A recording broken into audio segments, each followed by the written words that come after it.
নমস্কাৰ ডিয়ামলে সকলোকে স্বাগতম আশা কৰো আপোনালোক সকলোৱে ভালে আছে আজি মই কৃষ্ণকান্ত সন্ধিকৈ ৰাজ্যিক মুক্ত বিশ্ববিদ্যালয়ৰ এমএ 4th সেমিষ্টাৰ অসমীয়া বিষয়ৰ সাহিত্য সমালোচনা কিতাপখনৰ এছাইনমেণ্টৰ প্ৰশ্ন উত্তৰ লৈ আহিছো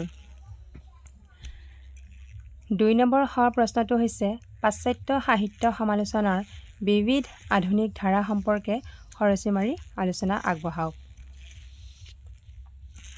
সাহিত্য তত্ত্ব সমালোচনা সাহিত্য আৰু সাহিত্য বুৰঞ্জী এই আটাইকেইটাৰ মাজত অতি নিবিড় সম্পৰ্ক আছে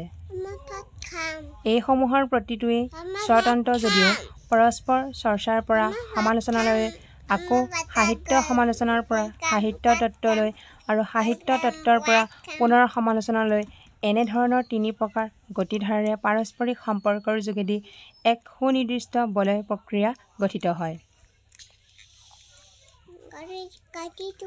সমালোচনা সাহিত্য এই বলয় প্ৰক্ৰিয়াৰ এক বিশেষ অংগ এই সমালোচনা সাহিত্যৰ ইতিহাস অতি প্ৰাচীন পোনপ্ৰথমে গ্ৰীচ দেশত পুলি পোখা মেলা সমালোচনাৰ সাহিত্যৰ আধাৰ আছিল ডি ফ্ৰক্স শীৰ্ষক ৰচনা এৰিষ্টফেনিছৰ দ্বাৰা ৰচিত ডি ফ্ৰক্স শীৰ্ষক কমেডিত নাট্যকাৰ স্কিলাছ আৰু ইউৰিপিডিছৰ মাজত সৃষ্টি হোৱা বাদ প্ৰবাদী এইবিধ সাহিত্যৰ বীজ অংকুৰিত হৈছিল ইউৰোপীয় সমালোচনা সাহিত্যৰ জন্মদাতা ৰূপে পৰিচিত প্লেটোৰ প্ৰিয় শিষ্য এৰিষ্টটলৰ পয়েটিক্স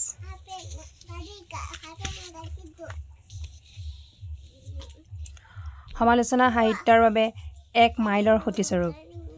পয়েটিক্সক আধাৰ ৰূপে লৈ ইউৰোপৰ ভিন্নজন সমালোচক যেনে হোৰেছে কুইণ্টিলিয়াম ডান্তে পেট্ৰাৰ্ক আদিয়ে সমালোচনা ক্ষেত্ৰখনলৈ নিজস্ব মতাদৰ্শ আগবঢ়াইছে এৰিষ্টটলে পয়েটিক্সত সাহিত্য সমালোচনাৰ দিশত অগ্ৰগতি লাভ কৰাৰ ক্ষেত্ৰত তিনিটা সাহিত্য তত্ত্বৰ বিশ্লেষণ আগবঢ়াইছে সেয়া হ'ল প্ৰথমটো হৈছে বিভিন্ন শিল্পৰ পাৰস্পৰিক যোগসূত্ৰ কেথাৰচিছ আৰু অনুকৰণ তেওঁ প্ৰকাশ কৰিছে যে কবিতা মহাকাব্য ট্ৰেজেডি কমেডি আদিবোৰ মাজত ৰচনাৰীতি আংগিক বিষয়ৰ ক্ষেত্ৰত ভিন্নতা বিদ্যমান যদিও এই সকলোবোৰ সৃষ্টিৰ অন্তৰালত জীৱনৰ অনুকৃতিয়ে নিহিত হৈ আছে তেওঁ দ্বিতীয়টো সাহিত্য তত্ত্ব কেথাৰচিছ এই কেথাৰচিছ শব্দটোক অসমীয়াত পৰিশুদ্ধিকৰণ বুলি কোৱা হয় কেথাৰচিছৰ ইংৰাজী প্ৰতিশব্দ হ'ল পাৰ্গেছন এই পাৰ্গেছনৰ অৰ্থ হ'ল জুলাপ বা নিষ্কাশন ৰোগ নিদান শাস্ত্ৰত পাৰ্গেছনক চিকিৎসা প্ৰকৰণ ৰূপে ব্যৱহাৰ কৰা হয় এৰিষ্টটলে সাহিত্যত শব্দটোক এই ধৰণৰ অৰ্থতে প্ৰয়োগ কৰিছিল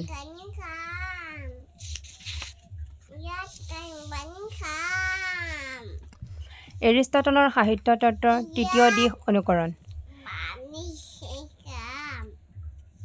ইয়াৰ যোগেদি তেওঁ সত্য আৰু সাহিত্য